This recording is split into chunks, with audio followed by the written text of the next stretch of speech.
Next topic വരുന്നത് factors affecting durability of a building ആണ്. ഒരു ബിൽഡിങ്ങിന്റെ ഡ്യൂറബിലിറ്റിനെ എഫക്ട് ചെയ്യുന്ന ഫാക്ടേഴ്സ് ഏതൊക്കെയാണെന്നുള്ളത് നോക്കാം. Okay, cement content, aggregate quality, water quality, concrete compaction, curing period, permeability, abrasion, carbonation, wetting and drying cycle, freezing and thawing effect, alkali aggregate reaction, sulphate attack and organic acids. 13 points ആണുള്ളത്. ഈ 13 points ആണ് main ആയിട്ട് ഒരു ബിൽഡിങ്ങിന്റെ ഡ്യൂറബിലിറ്റിനെ affect ചെയ്യുന്ന factors എന്ന് പറയുന്നത്. ഇനി ഓരോന്നായിട്ട് എക്സ്പ്ലെയിൻ ചെയ്യാം.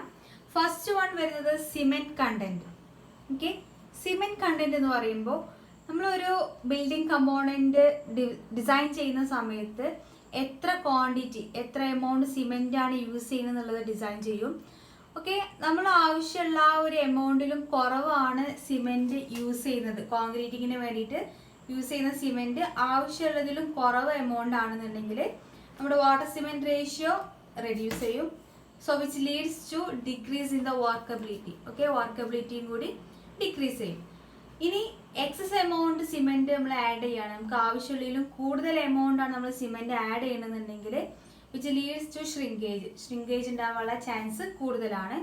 സോ കറക്റ്റ് ഫിക്സഡ് ആയിട്ടുള്ള ഒരു എമൗണ്ട് മാത്രം ആഡ് ചെയ്യുക, കൂടുതലോ അല്ലെങ്കിൽ കുറവോ ആഡ് ചെയ്യാതിരിക്കുക. ഓക്കെ, അങ്ങനെ ചെയ്യുകയാണെന്നുണ്ടെങ്കിൽ അത് നമ്മുടെ ബിൽഡിങ്ങിന്റെ ഡ്യൂറബിലിറ്റിനെ എഫക്ട് ചെയ്യുന്ന ഒരു ഫാക്ടറാണ്. ഓക്കെ, ഇനി നെക്സ്റ്റ് വരുന്നത് അഗ്രിഗേറ്റ് ക്വാളിറ്റി ആണ്. എപ്പോഴും ഗുഡ് ക്വാളിറ്റി അഗ്രിഗേറ്റ്സ് വേണം കോൺക്രീറ്റിങ്ങിന് വേണ്ടിയിട്ട് യൂസ് ചെയ്യാൻ. Okay, good quality aggregates use ചെയ്യുകയാണെന്നുണ്ടെങ്കിൽ ഡ്യൂറബിലിറ്റി നമുക്ക് ഇൻക്രീസ് ചെയ്യിക്കാം. മാത്രമല്ല യൂസ് ചെയ്യുന്ന അഗ്രിഗേറ്റ് എന്ന് പറയുമ്പോൾ വെൽ ഗ്രേഡഡ് ആയിരിക്കണം. അതിന്റെ ഷേപ്പ് എന്ന് പറയുമ്പോൾ സ്മൂത്ത് ആൻഡ് റൗണ്ട് ആയിരിക്കണം. ഓക്കെ, അപ്പോൾ ഫ്ലേക്കി അല്ലെങ്കിൽ ഇലോങ്ങേറ്റഡ് ആയിട്ടുള്ള അഗ്രിഗേറ്റ്സ് ഒക്കെയാണ് യൂസ് ചെയ്യുന്നതെന്നുണ്ടെങ്കിൽ അത് ഡ്യൂറബിലിറ്റിനെ എഫക്റ്റ് ചെയ്യും. ഓക്കെ, ഇനി തേർഡ് വൺ വരുന്നത് വാട്ടർ ക്വാളിറ്റി ആണ്. നമ്മൾ കോൺക്രീറ്റിങ്ങിന് വേണ്ടിയിട്ട് യൂസ് ചെയ്യുന്ന വാട്ടർ എന്ന് പറയുന്നത് പോർട്ടബിൾ വാട്ടർ ആയിരിക്കണം. അതായത് നമ്മൾ ഡ്രിങ്കിങ് പർപ്പസിന് വേണ്ടി യൂസ് ചെയ്യുന്ന പ്യുവർ ആൻഡ് ക്ലീൻ വാട്ടർ വേണം കോൺക്രീറ്റിങ്ങിന് വേണ്ടിയിട്ടും യൂസ് ചെയ്യാൻ. ഓക്കെ, മാത്രമല്ല യൂസ് ചെയ്യുന്ന വാട്ടറിന്റെ pH വാല്യൂ എന്ന് പറയുന്നത് 6 to 8 ആയിരിക്കണം. ഓക്കെ, അപ്പോൾ പോർട്ടബിൾ വാട്ടർ അല്ലെങ്കിൽ ഡ്രിങ്കിങ് വാട്ടർ എന്ന് പറയുമ്പോൾ should be free from oils, acids, alkali, salt, organic materials തുടങ്ങിയതിൽ നിന്നൊക്കെ ഫ്രീ ആയിരിക്കണം. ഇനി അങ്ങനെ എന്തെങ്കിലും ഇമ്പ്യൂരിറ്റീസ് ആ വാട്ടറിൽ അടങ്ങിയിട്ടുണ്ട് എന്നുണ്ടെങ്കിൽ അത് സ്റ്റീലിൽ കൊറോഷൻ ഉണ്ടാവാനുള്ള ചാൻസ് കൂടുതലാണ്. അങ്ങനെ കോൺക്രീറ്റ് സ്ട്രക്ചറിൽ ക്രാക്സ് ഫോം ചെയ്യും. ഓക്കെ, അപ്പോൾ കോൺക്രീറ്റിങ്ങിന് വേണ്ടിയിട്ട് യൂസ് ചെയ്യുന്ന വാട്ടർ എന്ന് പറഞ്ഞാൽ ക്ലീൻ ആൻഡ് പ്യുവർ ആയിരിക്കണം. ഓക്കെ, ഡ്രിങ്കിങ് പർപ്പസിന് യൂസ് ചെയ്യുന്ന വാട്ടറാണ് മെയിനായിട്ട് യൂസ് ചെയ്യുക. നമ്മുടെ സീ വാട്ടറൊക്കെ അതുകൊണ്ടാണ് കോൺക്രീറ്റിങ്ങിന് വേണ്ടിയിട്ട് യൂസ് ചെയ്യരുത് എന്ന് പറയുന്നത്. ഓക്കെ, ഇനി നെക്സ്റ്റ് വൺ വരുന്നത് കോൺക്രീറ്റ് കോമ്പാക്ഷൻ ആണ്. കോൺക്രീറ്റ് കോമ്പാക്ഷൻ എന്ന് പറയുമ്പോൾ കോൺക്രീറ്റ് നമ്മൾ പ്ലേസ് ചെയ്ത് കഴിഞ്ഞാൽ നന്നായിട്ട് കോമ്പാക്ട് ചെയ്ത് കൊടുക്കും. അത് കറക്റ്റ് വോയിഡ്സ് ഒക്കെ ഫില്ല് ചെയ്തിട്ട് കറക്റ്റ് ഷേപ്പിൽ കോൺക്രീറ്റ് നിൽക്കാൻ വേണ്ടിയിട്ടാണ്. സാധാരണയായിട്ട് സെഗ്രിഗേഷൻ ഒന്നും ഇല്ലാണ്ടിരിക്കാൻ വേണ്ടിയിട്ടാണ് കോൺക്രീറ്റ് കോമ്പാക്ഷൻ ചെയ്യുന്നത്. ഓക്കെ, അപ്പോൾ പ്രോപ്പറായിട്ട് കോമ്പാക്ഷൻ ചെയ്യുകയാണെന്നുണ്ടെങ്കിൽ കറക്റ്റ് ആയിട്ടുള്ള നമ്മുടെ ബിൽഡിങ്ങിന്റെ ഡ്യൂറബിലിറ്റി കൂടുതലായിരിക്കും. ഇനി ഇംപ്രോപ്പർ ആയിട്ടാണ് കോമ്പാക്ഷൻ ചെയ്തിട്ടുണ്ടെന്നുണ്ടെങ്കിൽ അതിൽ എയർ വേർഡ്സിന്റെ പ്രസൻസ് ഉണ്ടാവും. എയർ വേർഡ്സിന്റെ പ്രസൻസ് ഉണ്ടാവുമ്പോൾ അത് നമ്മുടെ കോൺക്രീറ്റ് സ്ട്രക്ചറിന്റെ സ്ട്രെങ്ത് ഡിക്രീസ് ചെയ്യും, റെഡ്യൂസ് ചെയ്യും. ഓക്കെ, അങ്ങനെ അത് ഡ്യൂറബിലിറ്റി എന്താവും, ഡിക്രീസ് ചെയ്യും. ഓക്കെ, അങ്ങനെ വേർഡ്സിന്റെ പ്രസൻസ് കൊണ്ടുണ്ടാവുന്ന ആ ഒരു ഡിഫക്റ്റിനെ പറയുന്ന പേരാണ് ഹണി കോംബ്ഡ് സ്ട്രക്ചർ എന്നൊക്കെ പറയാം. ഹണി കോംബ്ഡ് സ്ട്രക്ചർ ഫോം ചെയ്യും, അതായത് വോയിസ് ഇങ്ങനെ ഉണ്ടായിട്ട്. ഓക്കെ, അപ്പോൾ അത് കാരണം നമ്മുടെ കോൺക്രീറ്റിന്റെ ആ ഒരു സ്ട്രക്ചറിന്റെ സ്ട്രെങ്ത് ഡിക്രീസ് ചെയ്യും, അത് ഡ്യൂറബിലിറ്റി എന്താവും, ഡിക്രീസ് ചെയ്യും. ഓക്കെ, ഇനി നെക്സ്റ്റ് വരുന്നത് ക്യൂറിംഗ് പീരീഡ് ആണ്. ക്യൂറിംഗ് പീരീഡ് എന്ന് പറയുമ്പോൾ സാധാരണയായിട്ട് കോൺക്രീറ്റ് ചെയ്ത് കഴിഞ്ഞാൽ ഒരു 7 to 14 days ആണ് നമ്മൾ ക്യൂറിംഗ് പീരീഡ് ആയിട്ട് കൺസിഡർ ചെയ്യുന്നത്.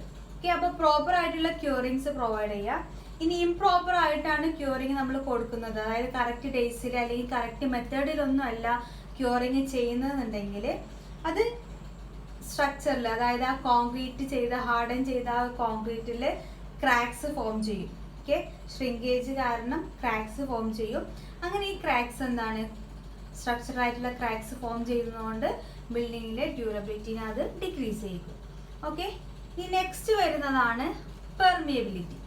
പെർമിയബിലിറ്റി എന്ന് പറയുമ്പോൾ കോൺക്രീറ്റിൽ കാണപ്പെടുന്ന ചെറിയ പോർസ് അല്ലെങ്കിൽ ചെറിയ വോർഡ്സ് ഈ ചെറിയ ക്രാക്സ് ഒക്കെ ഉണ്ടെന്നുണ്ടെങ്കിൽ അതിലൂടെ വെള്ളം പെനട്രേറ്റ് ചെയ്തിട്ട് ഉള്ളിലേക്ക് കടക്കുന്ന പ്രോസസ്സാണ് പെർമിയബിലിറ്റി എന്ന് പറയുന്നത്. ഓക്കെ, അപ്പോൾ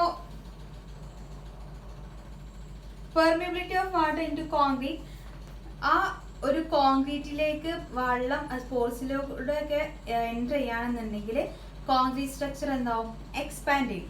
എക്സ്പാൻഡ് ചെയ്യുമ്പോൾ അതായത് അതിൻ്റെ വോളിയം കുറച്ച് ഇൻക്രീസ് ചെയ്യും. അത് എക്സ്പാൻഡ് ചെയ്യുന്ന സമയത്ത് എന്താണ്, അതിൽ ക്രാക്സ് ഫോം ചെയ്യും. ഇങ്ങനെ ക്രാക്സ് ഫോം ചെയ്യുന്ന സമയത്ത് അതിൻ്റെ ഡ്യൂറബിലിറ്റി എന്താണ്, റെഡ്യൂസ് ചെയ്യും. ഓക്കെ, ഇനി പെർമിയബിലിറ്റി റെഡ്യൂസ് ചെയ്യാനുള്ളൊരു റെക്കമെൻഡേഷൻ എന്താണെന്ന് വെച്ചാൽ ലോ വാട്ടർ സിമെൻറ്റ് റേഷ്യോയിൽ കോൺക്രീറ്റിങ് നമ്മൾ മിക്സ് ചെയ്യുകയാണെന്നുണ്ടെങ്കിൽ പെർമിയബിലിറ്റി ഒരു വിധമൊക്കെ നമുക്ക് എന്താ ചെയ്യുക, റെഡ്യൂസ് ചെയ്യുക. ഓക്കെ, അങ്ങനെ ഡ്യൂറബിലിറ്റി നമുക്ക് മെയിൻറ്റെയിൻ ചെയ്ത് കൊണ്ടുപോകാം. ഇനി നെക്സ്റ്റ് വരുന്നതാണ് അബ്രേഷൻ. അബ്രേഷൻ എന്ന് പറഞ്ഞാൽ ഒരു വേർഡിൻ്റെ മീനിങ് എന്ന് പറയുന്നത് തേയ്മാനം എന്നാണ്, സർഫസിൽ ഉണ്ടാവുന്ന ആ ഒരു തേയ്മാനം. ഓക്കെ, അപ്പോൾ കണ്ടിന്യൂസ് ആയിട്ട് വാട്ടറിൻ്റെ പ്രസൻസ് അല്ലെങ്കിൽ സ്നോ മഞ്ഞിൻ്റെ പ്രസൻസ് അല്ലാന്നുണ്ടെങ്കിൽ ഇപ്പോൾ വെഹിക്കിൾസ് ഒക്കെ മൂവ് ചെയ്യുമ്പോൾ ടയർ ഇങ്ങനെ കണ്ടിന്യൂസ് ആയിട്ട് പോകുന്നതുകൊണ്ടുണ്ടാവുന്ന ആ ഒരു അങ്ങനെയുള്ള കണ്ടിന്യൂസ് ആയിട്ടുള്ള ഒരു ലോഡിൻ്റെ പ്രസൻസ് കാരണം കോൺക്രീറ്റ് സർഫസ് മെയിനായിട്ട് പെർമനൻസിലൊക്കെയാണ് വരുന്നത്, റോഡ് പേയ്മെൻറ്റിലൊക്കെ വരുന്നത്. ഓക്കെ, അപ്പോൾ ആ റോഡിൻ്റെ സർഫസ് ഇങ്ങനെ കണ്ടിന്യൂസ് ആയിട്ട് ഇങ്ങനെ ലോഡ് അപ്ലൈ ചെയ്യുന്നത് കാരണം മുകളിലെ സർഫസിൽ ചെറിയൊരു ഡിറ്റീരിയേഷൻ സംഭവിക്കാം. അങ്ങനെ ആ ഒരു തേയ്മാനം സംഭവിക്കൂലേ, ആ ഒരു കണ്ടീഷനെ പറയുന്ന പേരാണ് അബ്രേഷൻ.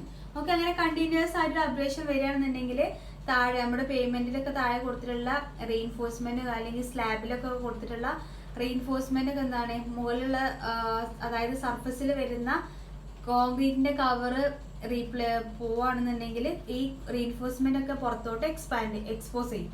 അങ്ങനെ എക്സ്പോസ് ചെയ്യുമ്പോൾ എന്താണ്, അറ്റ്മോസ്ഫിയർ ആയിട്ട് നേരിട്ട് കോണ്ടാക്ട് വന്നിട്ട് എന്താണ്, കൊറോഷൻ വരാനുള്ള ചാൻസസ് കൂടുതലാണ്.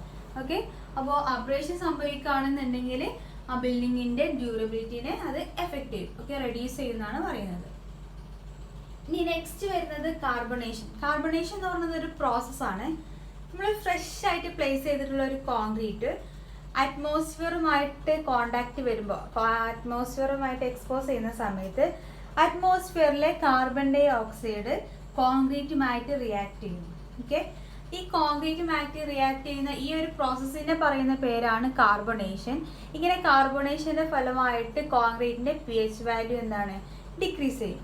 ഓക്കെ, pH വാല്യൂ ഡിക്രീസ് ചെയ്യുന്നത് കൊണ്ട് കോൺക്രീറ്റ് സ്ട്രക്ചറിന്റെ ഉള്ളിലുള്ള റീഇൻഫോഴ്സ്മെന്റിന് കൊറോഷൻ സംഭവിക്കും, അത് ക്രാക്സ് ഫോം ചെയ്യും. അങ്ങനെ നമ്മുടെ ബിൽഡിങ്ങിന്റെ ഡ്യൂറബിലിറ്റി എന്താണ്, അത് റെഡ്യൂസ് ചെയ്യും. ഓക്കെ, ഇനി നെക്സ്റ്റ് വരുന്നത് വെറ്റിംഗ് ആൻഡ് ഡ്രൈയിങ് സൈക്കിളാണ്. വെറ്റിംഗ് ആൻഡ് ഡ്രൈയിങ് സൈക്കിൾ എന്ന് പറയുമ്പോൾ കണ്ടിന്യൂസ് ആയിട്ട് ഇപ്പോൾ കുറച്ച് സമയം അല്ലെങ്കിൽ ഒരു സീസണൽ ആയിക്കോട്ടെ അല്ലാന്നുണ്ടെങ്കിൽ കുറച്ച് ടൈമിങ്ങിലായിക്കോട്ടെ ഒരു സ്പെസിഫിക് പീരീഡിൽ വെറ്റ് കണ്ടീഷനാണ്, അത് കഴിഞ്ഞിട്ട് കുറച്ച് സമയത്തേക്ക് ഡ്രൈ കണ്ടീഷനാണ്, പിന്നെ വീണ്ടും വെറ്റ് കണ്ടീഷൻ. അങ്ങനെ ആൾട്ടർനേറ്റ് ആയിട്ട് wetting and drying cycle form ചെയ്യാന്നുണ്ടെങ്കിൽ ഇപ്പോൾ സീഷോറിൻ്റെ ഒക്കെ അടുത്ത് വരുന്ന ബിൽഡിംഗ് ആണെന്ന് കൺസിഡർ ചെയ്യുക, കടലിൻ്റെ ഒക്കെ അടുത്ത് വരുന്ന ബിൽഡിംഗ് ആണെന്നുണ്ടെങ്കിൽ ഇപ്പോൾ വേവ്സ് വരുന്ന സമയത്ത് വെള്ളം തട്ടിയിട്ട് എന്താണ്, അത് വെറ്റ് കണ്ടീഷനോ, പിന്നെ അത് തിരിച്ചു പോയിട്ട് അടുത്ത വേവ് വരുന്ന വരെ അത് ഡ്രൈ കണ്ടീഷൻ, ഡ്രൈ അറ്റ്മോസ്ഫിയറുമായിട്ടാണ് കോണ്ടാക്ട് വരുന്നത്. ഓക്കെ, ഇങ്ങനെ ആൾട്ടർനേറ്റ് ആയിട്ടുള്ള വെറ്റിംഗ് ആൻഡ് ഡ്രൈയിങ് സൈക്കിളിന്റെ പ്രസൻസ് കാരണം ആ കോൺക്രീറ്റ് സ്ട്രക്ചറിന്റെ സർഫസിൽ ഒരു സ്ട്രെസ് ഫോം ചെയ്യുന്നതാണ് പറയുന്നത്. ഓക്കെ, ഇങ്ങനെ ആ സ്ട്രെസ് ഫോം ചെയ്യുന്നത് കാരണം കുറച്ച് കഴിയുമ്പോൾ അവിടെ ക്രാക്സ് ഉണ്ടാവും. ഇങ്ങനെ ക്രാക്സ് ഫോം ചെയ്യും. പിന്നെ ക്രാക്സിന്റെ ഉള്ളിലൂടെ ഈ വെള്ളം പെനട്രേറ്റ് ചെയ്ത് പോയിട്ട് നമ്മുടെ റീഇൻഫോഴ്സ്മെന്റിനൊക്കെ കൊറോഷൻ സംഭവിക്കും. ഓക്കെ, മെയിനായിട്ട് സീ വാട്ടർ സാൾട്ടിന്റെ പ്രസൻസ് ഉണ്ടായത് കൊണ്ട് തന്നെ മെയിനായിട്ട് അതുകൊണ്ടാണ് കൊറോഷൻ സംഭവിക്കും എന്ന് പറയുന്നത്. അങ്ങനെയുള്ള കേസുകളിലൊക്കെ നമ്മുടെ കോൺക്രീറ്റ് എന്താണ്, അതിന്റെ സ്ട്രെങ്ത് ഡിക്രീസ് ചെയ്യും. അങ്ങനെ നമ്മുടെ ഡ്യൂറബിലിറ്റിയും ഡിക്രീസ് ചെയ്യും ആ സ്ട്രക്ചറിന്റെ. ഓക്കെ, ഇനി നെക്സ്റ്റ് വരുന്നത് ഫ്രീസിങ് ആൻഡ് തോയിങ് എഫക്റ്റ് ആണ്. ഫ്രീസിങ് ആൻഡ് തോയിങ് എഫക്റ്റ് എന്ന് പറയുമ്പോൾ കോൺക്രീറ്റിലെ ചെറിയ പോർസ് അല്ലെങ്കിൽ ചെറിയ ക്രാക്സിലൊക്കെ വെള്ളം പെനട്രേറ്റ് ചെയ്ത് ഉള്ളിൽ കയറി നിൽക്കുന്നുണ്ടെന്നുണ്ടെങ്കിൽ അത് വിന്റർ സീസൺ ആവുമ്പോൾ നമ്മുടെ അറ്റ്മോസ്ഫിയറിക് ടെമ്പറേച്ചർ അല്ലെങ്കിൽ റൂം ടെമ്പറേച്ചർ ഫ്രീസിങ് ടെമ്പറേച്ചർ ആയിട്ട് മാറുന്ന സമയത്ത് ഈ പോർസിൽ അല്ലെങ്കിൽ വോയിഡ്സിൽ അല്ലെങ്കിൽ ക്രാക്സിലൊക്കെ കയറിയിട്ടുള്ള വെള്ളം ഫ്രീസ് ചെയ്തിട്ട് ഐസായിട്ട് മാറും. ഓക്കെ. ഐസായിട്ട് മാറുന്ന സമയത്ത് ഇതിൻ്റെ വോളിയം കുറച്ച് ഇൻക്രീസ് ചെയ്യും. അപ്പോൾ ആ പോറ് അല്ലെങ്കിൽ ആ ഒരു ക്രാക്കിൻ്റെ വിഡ്ത്ത് എന്ന് പറയുന്നത് കുറച്ച് എക്സ്പാൻഡ് ചെയ്യും, കുറച്ച് ഇൻക്രീസ് ചെയ്തിട്ടുണ്ടാവും ഈ വോളിയം ഇൻക്രീസ് ചെയ്യുന്നത് കാരണം. ഓക്കെ. ഇനി നെക്സ്റ്റ് സമ്മർ സീസൺ ആവുന്ന സമയത്ത് ഈ ഫ്രീസ് ചെയ്തിട്ടുള്ള ഐസായിട്ടുള്ള വെള്ളം എന്താവും, മെൽറ്റ് ചെയ്തിട്ട് സാധാ വാട്ടറാവും. അപ്പോൾ ഇതിൻ്റെ വോളിയം അല്ലെങ്കിൽ ആ ഒരു വിഡ്ത്ത് എക്സ്പാൻഡ് ചെയ്തത് കാരണം കൂടുതൽ വെള്ളം അതിനുള്ളിലേക്ക് പെനട്രേറ്റ് ചെയ്യും. ഓക്കെ. കൂടുതൽ വെള്ളം കയറുന്ന സമയത്ത് ഇനി അടുത്ത സീസൺ ഫ്രീസിങ് വിന്റർ സീസണിൽ എന്താവും, ഈ കൂടുതൽ വെള്ളമാണ് നമുക്ക് ഫ്രീസ് ആവുന്നത്. ഓക്കെ.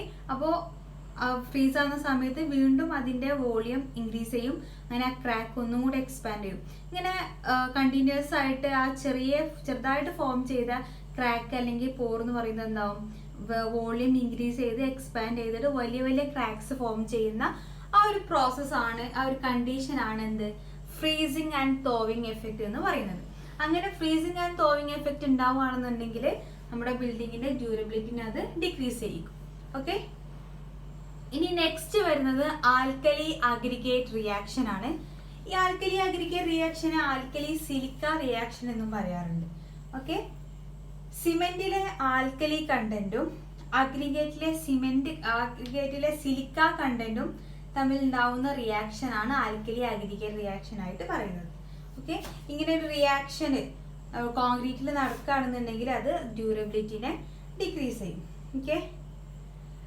എന്താന്ന് വെച്ചാൽ ഇങ്ങനെ റിയാക്ഷൻ നടക്കുന്ന സമയത്ത് കോൺക്രീറ്റ് എക്സ്പാൻഡ് ചെയ്യും, അങ്ങനെ അത് ക്രാക്സ് ഫോം ചെയ്യും. ഓക്കെ.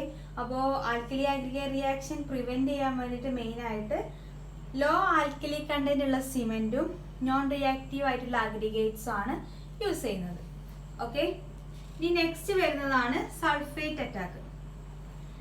സൾഫേറ്റ് അറ്റാക്ക് എന്ന് പറയുമ്പോൾ നമ്മുടെ സിമെന്റ് പ്ലേസ് ചെയ്തിട്ടുള്ള സിമെന്റും കോൺക്രീറ്റിലെ സിമെന്റും സൾഫേറ്റ് സൊല്യൂഷനും തമ്മിൽ ഉണ്ടാവുന്ന റിയാക്ഷൻ ആണ് സൾഫേറ്റ് അറ്റാക്ക് ആയിട്ട് പറയുന്നത്. ഓക്കെ.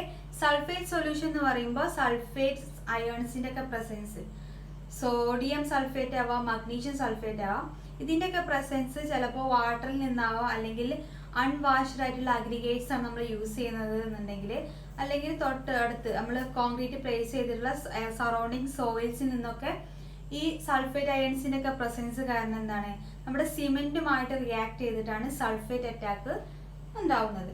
ഓക്കെ. അപ്പോൾ സൾഫേറ്റ് റെസിസ്റ്റിംഗ് ആയിട്ടുള്ള സിമെന്റ്സ് യൂസ് ചെയ്തിട്ട് എന്ത് ചെയ്യുക, സൾഫേറ്റ് അറ്റാക്ക് നമുക്ക് റെസിസ്റ്റ് ചെയ്യാം. അപ്പോൾ സൾഫേറ്റ് അറ്റാക്ക് നമ്മുടെ കോൺക്രീറ്റിംഗിൽ റിയാക്ഷൻ ഉണ്ടാവുകയാണെന്നുണ്ടെങ്കിൽ അത് ആ സ്ട്രക്ചറിന്റെ ഡ്യൂറബിലിറ്റിനെ ഡിക്രീസ് ചെയ്യിക്കും. ഓക്കെ. ഇനി ലാസ്റ്റ് വൺ വരുന്നത് ഓർഗാനിക് ആസിഡ്സ് ആണ്. ഓർഗാനിക് ആസിഡ്സ് എന്ന് പറയുമ്പോൾ ആസിഡ്സിന്റെ ഒക്കെ പ്രസൻസ് കാരണം കണ്ടിന്യൂസ് ആയിട്ട് ഇങ്ങനെ ആസിഡ്സ് നമ്മുടെ കോൺക്രീറ്റിന്റെ സർഫസിൽ സബ്ജക്ട് ചെയ്യുകയാണെന്നുണ്ടെങ്കിൽ ആ ഒരു സർഫസ് ഇങ്ങനെ പ്രതലം ഇങ്ങനെ പൊടിഞ്ഞു പോകാനുള്ള ചാൻസ് കൂടുതലാണ്. ഓക്കെ. അങ്ങനെ ഡിറ്റീരിയേഷൻ സംഭവിച്ചിട്ട് എന്താവും, അത് മുകളിലുള്ള ആ ഒരു സർഫസിന്റെ ആ ഒരു കോൺക്രീറ്റിന്റെ ലെയർ മൊത്തമായിട്ട് അത് കേടുപാട് വന്നിട്ട് ഉള്ളിൽ വരുന്ന റെയിൻഫോഴ്സ്മെന്റിലേക്കാവും പിന്നെ ആസിഡ്സിന്റെ കോണ്ടാക്ട് വരുന്നത്. അങ്ങനെ ആ ഒരു റെയിൻഫോഴ്സ്മെന്റിന് എന്താണ്, കൊറോഷൻ സംഭവിക്കും. ഓക്കെ. ആ കൊറോഷൻ സംഭവിക്കുന്നത് കാരണം കോൺക്രീറ്റിൽ മൊത്തമായിട്ട് ക്രാക്സ് ഫോം ചെയ്യും, അങ്ങനെ ആ ഒരു ബിൽഡിങ്ങിന്റെ സ്ട്രെങ്ത് ഡിക്രീസ് ചെയ്യും. ഓക്കെ. അപ്പോൾ 13 പോയിന്റ്സ് ആണ് ഒരു ബിൽഡിങ്ങിന്റെ സ്ട്രെങ്ത് ഡിക്രീസ് ചെയ്തിട്ട് അതിന്റെ ഡ്യൂറബിലിറ്റിനെ എഫക്ട് ചെയ്യുന്ന ഫാക്ടേഴ്സ് എന്ന് പറയുന്നത്. ഓക്കെ. അപ്പോൾ ഒന്നുകൂടി ശ്രദ്ധിക്കുക. ഫസ്റ്റ് വൺ സിമെന്റ് കണ്ടന്റ് ആണ്, second one aggregate quality, third one water quality, fourth one concrete compaction, fifth one curing period, sixth one permeability and seventh one abrasion, eighth one carbonation, next wetting and drying cycle and freezing and thawing effect, alkali aggregate reaction, sulfate attack and organic acids. Okay.